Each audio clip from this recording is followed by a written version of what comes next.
ओला dock YouTube channel को subscribe करें और बेल आइकॉन को दबाना मत भूलें। अस्सलाम वालेकुम जनाब, this is doctor Huma Salim, consultant dermatologist and laser expert. Currently I am practicing in Hamid Lateef Hospital DHA Phase 5 and Holistic Care Clinic. बहुत लोगों का मसला है जनाब डार्क एल्बोज़ एंड नीज़. इसके बारे में डिटेल से बात करते हैं, ये क्यों होता है और क्या किया जा सकता है कि इस मसले से हम जल्दी छुटकारा पाएँ. अब सबसे पहले जानना ज़रूरी है कि ये हो क्यों जाता है. देखिए, स्किन टाइप अगर बहुत ड्राई हो तो उसकी वजह से एल्बोज़ नीज़ डार्क हो जाती हैं. रिपीटेड फ्रिक्शन हो रही है, रबिंग हो रही है. आप देखिए जैसे नमाज़ पढ़ते हुए भी हमारे कुछ एंगल्स के ऊपर डार्कनिंग हो जाती है क्योंकि वहाँ फ्रिक्शन और रबिंग की वजह से. नंबर 3 पे आ जाता है स्क्रैचिंग. अगर एक्सेसिव की जाए किसी जगह के ऊपर तो वहाँ पे भी ये हो जाता है. फिर रीज़न आ जाती है कि एक्सेसिव सन एक्सपोजर है. अगर वो जो आपकी साइट्स हैं वो सन एक्सपोज होती हैं बहुत ज़्यादा तो भी उसकी वजह से ये हो सकता है. फिर there are certain diseases in dermatology जिसकी वजह से आपके कुछ एरियाज़ डार्क हो जाते हैं, जैसे कि एक्जिमा है, सोराइसिस है.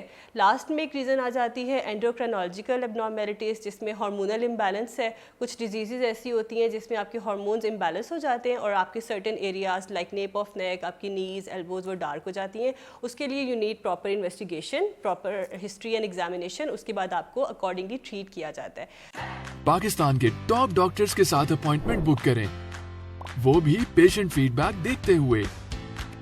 लाखों लोगों की तरह पाकिस्तान के सबसे बड़े डॉक्टर नेटवर्क का फायदा उठाएं और आज ही ओला डॉक ऐप डाउनलोड करें. ओला डॉक, डॉक्टर का अपॉइंटमेंट आसानी से. चलिए जी, अब हम देखते हैं कि हम किस तरह इसको अवॉइड कर सकते हैं. हम सिंपल लाइफस्टाइल मॉडिफिकेशन से स्टार्ट करते हैं कि हम घर में ऐसी क्या मेजर्स लें कि हम इससे छुटकारा पा सकें. सबसे इंपॉर्टेंट तो ये है कि अगर आपकी स्किन टाइप बहुत ड्राई है तो आप नहाने के बाद डैम्प स्किन के ऊपर ही वाइट सॉफ्ट पैराफिन और लिक्विड पैराफिन को बराबर मिला के पूरे बॉडी पे लगाएं, focusing on your areas of problem. ठीक है. और उसके बाद ये है कि आपने ये मेक श्योर करना है कि आपकी स्किन बहुत ड्राई ना रहे. फिर अगर आपको लग रहा है कि कोई ऐसा एक्सटर्नल एजेंट है या कोई ऐसा फैक्टर ऐसा है जो कि ऑक्यूपेशन रिलेटेड है या आपकी लाइफस्टाइल रिलेटेड है कि आपकी प्रॉपर जो बार बार वहाँ फ्रिक्शन आ रही है, रबिंग आ रही है, तो आपने उसको अवॉइड करना है. फिर ये कि अगर आपको कोई इची कंडीशन है कि आपको स्क्रैच करना पड़ता है बार बार, तो उसके लिए भी आपको देखना होगा कि वो किस वजह से हो रहा है, क्योंकि आप उस कॉज को एलिमिनेट करेंगे तो डेफिनेटली आपको जो पोस्ट इन्फ्लामेटरी हाइपर पिगमेंटेशन आ रही है वो भी नहीं होगी. फिर ये कि प्रॉपर SPF सन ब्लॉक का इस्तेमाल किया जाए, सन एक्सपोजर को अवॉइड किया जाए, जो अफेक्टेड एरिया है उसको कवर रखा जाए और वहाँ पे सन ब्लॉक का रेगुलरली इस्तेमाल किया जाए, तो उससे भी मसला काफ़ी हद तक हल हो सकता है. अच्छा, फिर हम देखते हैं कि हर्बल ऐसी कौन सी रेमेडीज़ हैं जिसकी वजह से, जिसको लेकर इस्तेमाल कर कर हम इसको बेहतर कर सकते हैं. एक तो ये कि हमारे घरों में बड़ा इजीली अवेलेबल है एलोवेरा. इसकी बहुत अच्छी एंटीऑक्सीडेंट प्रॉपर्टीज़ हैं. आप इसको अप्लाई कर सकते हैं अपने अफेक्टेड एरिया पे ट्वाइस डेली. और लेकिन ये देखना बहुत ज़रूरी है कि एलोवेरा अक्सर लोगों को सूट नहीं करता तो उनको उससे एलर्जी का इश्यू हो जाता है. तो आपने पहले एलर्जी टेस्ट करना है, पैच टेस्ट, उसके बाद आपने उसको अप्लाई करना है. अब पैच टेस्ट कैसे करते हैं, आपने 4 आर्म के ऊपर माइन्यूट सी क्वांटिटी में एलोवेरा को लगा के 10 से 15 मिनट के लिए छोड़ देना है. फिर आपने नोटिस करना है for any rash, any itching अगर आपको डेवलप हो. अगर नहीं होती then you are good to go. आप उसको अफेक्टेड एरिया पे ट्वाइस डेली लगा सकते हैं. अगर आप जैसे गर्मियों का मौसम में उसको फ्रिज में रख देंगे, ठंडा कर देंगे, तो वो और भी बेहतर हो जाएगा. फिर आ जाता है एक्सफोलिएशन प्रॉपर्ली. अगर हम बेसन और उसके अंदर हल्दी को मिलाएं तो हल्दी के अंदर बहुत अच्छी एंटीऑक्सीडेंट प्रॉपर्टीज़ होती हैं, एंटी एजिंग प्रॉपर्टीज़ होती हैं अफेक्टेड एरिया के ऊपर. आप इसको हम नेचुरल स्क्रब भी कहते हैं कि इससे नेचुरल स्क्रबिंग हो जाती है और ये हर घर में इजीली अवेलेबल है. आप इसको ट्वाइस डेली अप्लाई कर सकते हैं, तो इससे भी आपका प्रॉब्लम काफ़ी हद तक सॉल्व होगा. फिर है जी ग्रीन टी. ग्रीन टी बहुत अच्छी एक एंटी एजिंग एजेंट है. उसके अंदर हमारे पास बहुत पावरफुल एंटीऑक्सीडेंट्स हैं जिसको हम एपिगैलोकेटिचिन के नाम से जानते हैं. और अगर आप ट्वाइस डेली लेते हैं ग्रीन टी तो आपको बहुत अच्छे एंटी एजिंग इफेक्ट्स अचीव होते हैं. बॉडी पे जहाँ भी हाइपर पिगमेंटेशन का मसला है वो बहुत बेहतर हो जाता है. अब ये सारी तो हो गई वो चीज़ें जो अवेलेबल हैं घर में ईजीली. अच्छा, इसके बाद अब आ जाती हैं कि हम लोग जो over the counter like medical store से डायरेक्टली जाके जो प्रोडक्ट्स लेते हैं और वो हमें नहीं लेने चाहिए, वो कौन से हैं.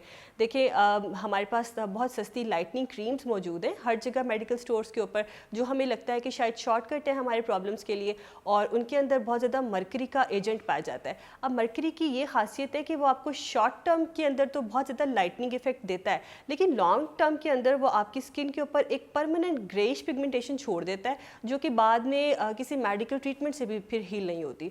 तो वो एक बहुत डेंजरस बात है. फिर आ जाता है स्टीरॉइड्स का एक्सेसिव इस्तेमाल. अब स्टीरॉइड के एक्सेसिव इस्तेमाल से भी क्या होता है कि इमीडिएटली तो हमें लगता है कि शायद स्किन टोन लाइट हो गई, बट वो आपकी स्किन को थिन कर देता है, आपकी रगें नुमाया हो जाती हैं, उसके ऊपर ब्रूजेस आसानी से पड़ जाते हैं और स्किन के ऊपर स्किन सेल्स डेड हो जाते हैं, वहाँ एट्रोफी हो जाती है। तो ये बड़ी ख़तरनाक बात है, हमें ये भी यूज़ नहीं करना। ठीक है, उसके बाद अब हमने ये देखना है कि अच्छा इसके अलावा लोग बड़ा मैंने देखा है फ्रीक्वेंटली यूज़ करते हैं, पेशेंट्स मेरे पास आते हैं, वो ओवर द काउंटर हाइड्रोक्विनोन ले लेते हैं, 2% है, 4% है।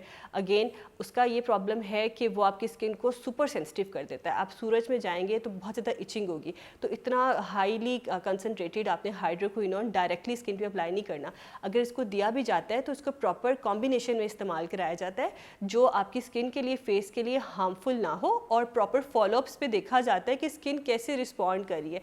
तो अगर आप उसको यूज़ करना चाहते हैं तो आप एक दफ़ा कंसल्ट करके अपनी स्किन टाइप के हिसाब से प्रॉपर गाइडेंस ले लें। अब हम आते हैं कि हम क्या यूज़ कर सकते हैं और क्या सेफ़ है हमारी स्किन के लिए अगर हम कोई मेडिकेटेड एलिमेंट्स लेना चाहें। तो उसके अंदर सबसे ऊपर आ जाता है vitamin C serums. Vitamin C serum अगर आप विटामिन सी को डाइट में भी लेंगे, जो कि हमारे सिट्रस जो फ्रूट्स हैं लाइक ग्रेप फ्रूट है, ऑरेंजेस है, उसके अंदर बहुत ज़्यादा पाया जाता है, तो वो हमारा डाइट से सोर्स फुलफिल हो जाएगा। अदरवाइज़ आप इसको in the form of supplement भी ले सकते हैं और सीरम के तौर पे भी इसको अप्लाई कर सकते हैं। बट आपने ये मेक श्योर करना है कि आपने इसको इवनिंग टाइम में अप्लाई करना है, मॉर्निंग टाइम में नहीं, जब सन एक्सपोजर हो आपको। फिर आ जाता है रेटिनॉइड। रेटिनॉइड की बहुत अच्छी एंटी एजिंग प्रॉपर्टीज़ हैं, लेकिन रेटिनॉइड अगेन इसको बहुत कम क्वांटिटी में यूज़ करना होता है। इसको लाइक प्रेगनेंसी में, ब्रेस्ट फीडिंग में बिल्कुल कॉन्ट्रा इंडिकेटेड है, आप वहाँ यूज़ नहीं कर सकते। इसके बाद आ जाते हैं कुछ अल्फ़ा हाइड्रोक्सी एसिड जो हमारी स्किन की जेंटल एक्सफोलिएशन भी करते हैं और पिगमेंटेशन की प्रॉब्लम्स को भी रिलीव करते हैं, और हमारी स्किन की जो अर्ली एजिंग साइंस हैं, रिंकल्स वगैरह, उसको ये इन प्रॉब्लम्स को भी एलिमिनेट कर देते हैं।